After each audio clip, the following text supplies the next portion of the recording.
Cleaner raced against time to rescue the millionaire's child. His act changed it all. In the glow of a sterile lobby floor, a mop bucket rolled one way and a small body collapsed the other. The millionaire's daughter, pale, gasping, hit the marble like a dropped pearl. People froze. Phones came out. Someone shouted for help but didn't move. Only one person ran. The black cleaner in a faded uniform, hands still damp from bleach water. He didn't ask permission. He didn't pause to explain. He scooped her up and sprinted through traffic, cutting sirens with his own breath. That night, the city would argue about policy and blame each other. But for the next 6 minutes, a stranger's courage would decide everything. His name was Malik. Most people never used it. At the downtown tower, he was, "Hey, sir," or simply invisible. He oiled hinges before sunrise so the doors would glide for executives who never looked up. He carried out bags heavy with catered leftovers, counting the untouched plates, wondering which shelter might still be open. He learned the building by its sounds: the thrum of HVAC, the whisper of escalators, the hollow thunder of marble when someone rushed in late. The top floors belonged to Bramwell Holdings. The founder, Charles Bramwell, was famous for 3 things: impossible deals, singular suits, and a public smile that hid private impatience. He gave to charities with photos and speeches, and sailed on weekends with a circle that never widened. On the day it happened, a charity event had spilled from the boardroom into the lobby: balloons, photographers, kids' first banners.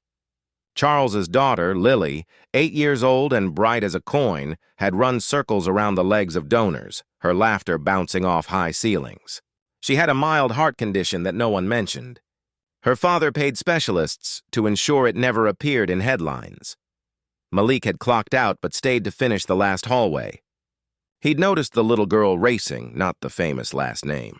He'd seen the slight lag in her breath and the sudden stillness that followed, the way children go quiet when something inside them turns. When Lily collapsed, the air left the room. People looked for a doctor. Someone called for security. Someone else said liability. Malik didn't hear any of it. He heard only the drum in his chest and another weaker rhythm fading under his hands. He knelt, checked for a pulse, and felt a thin flutter struggle under his fingertips. A memory snapped into place: his own sister years ago on a sidewalk in late summer heat. He'd been the only calm adult then, too. Pressure, breath, time. The old lessons rose from somewhere he'd never filed away. He lifted Lily carefully, head supported, body close, and shouted for space. A path opened, not from respect, but from shock, the kind that moves people without changing them. He ran. Outside, traffic bled in both directions. The nearest hospital was 9 blocks away, straight line impossible, shortcuts hidden to anyone who didn't know the city from ground level. Malik did. He'd mapped routes on foot while saving bus fare. He cut down the loading alley, slipped between idling trucks, and vaulted a low chain barrier. Horns argued behind him. Someone yelled to stop. He didn't. Lily's breath grew shallow. He kept talking without names. "Hold on, little one. Keep swimming," he whispered, not as comfort but as rhythm. He bent his path around a construction pit where a flagman waved a useless orange sign. He slipped through the edges of a street market, dodging crates of mangoes and woven baskets, while vendors looked on with concern that didn't become action. 2 teenage boys fell in beside him, clearing faces from his path. They didn't know her, but they knew a sprint that mattered. Back at the tower, Charles reached the sidewalk 10 seconds too late, saw only the back of a cleaner taking his child.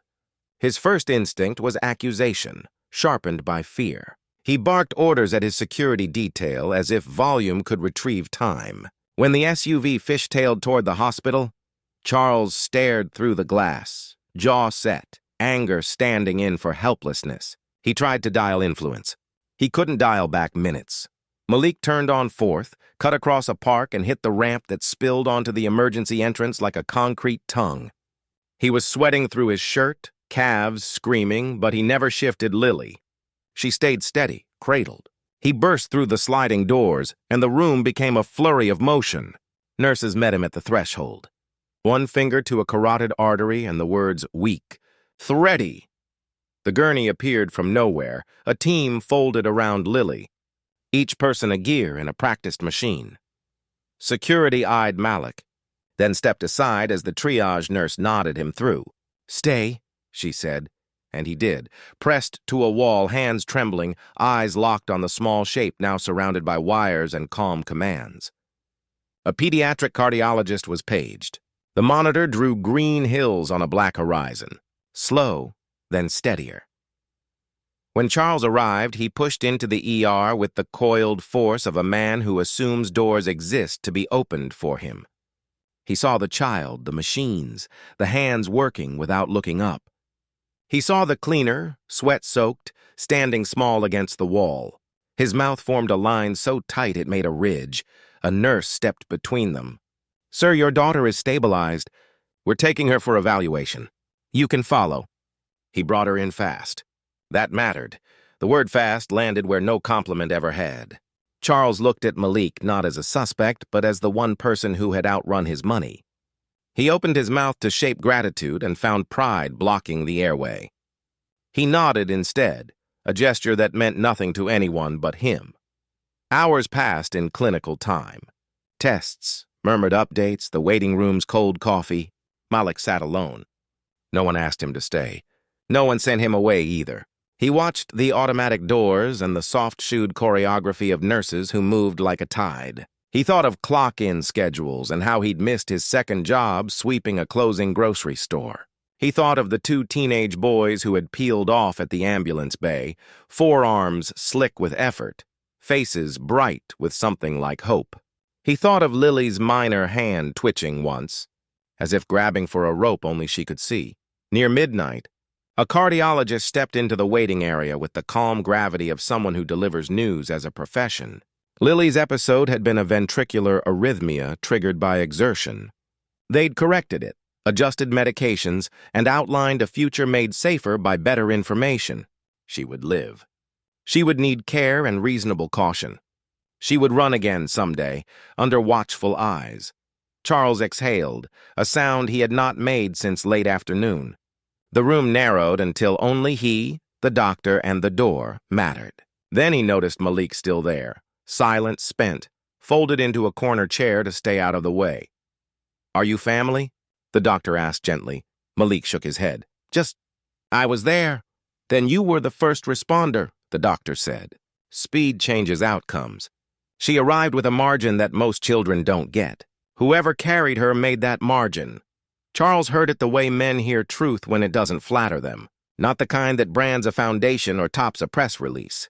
The kind that draws a before and after line inside a person and leaves them to decide which side they'll live on. He stood, walked over, and for a long second, his old instincts tried to reroute him, speak to status, manage the optics, offer a check. He let them pass. "My daughter is alive thanks to you," he said, the words slow, unpolished, sincere. "I watched you run and realized how many times I've mistaken power for usefulness." Malik nodded, embarrassed, unsure where to put his hands. He didn't want a camera. He tried to sleep. Charles looked at the hospital corridor, at the maintenance staff wiping corners, the night nurses logging vitals, the volunteers restocking blankets. He thought of his company's service contracts, the outsourced janitorial bids, the anonymous workers who kept his empire seamless by being unseen. He asked for a pen. The gesture that changed everything wasn't a donation. It wasn't a photo. It was a set of decisions written in a late-night hand, full benefits for every contractor on Bramwell properties, emergency response training as standard for building staff, a scholarship fund for custodial workers' families named without his surname, an internal policy to promote by merit, not familiarity. Then he asked the nurse to introduce him to the two teens who had helped clear the path.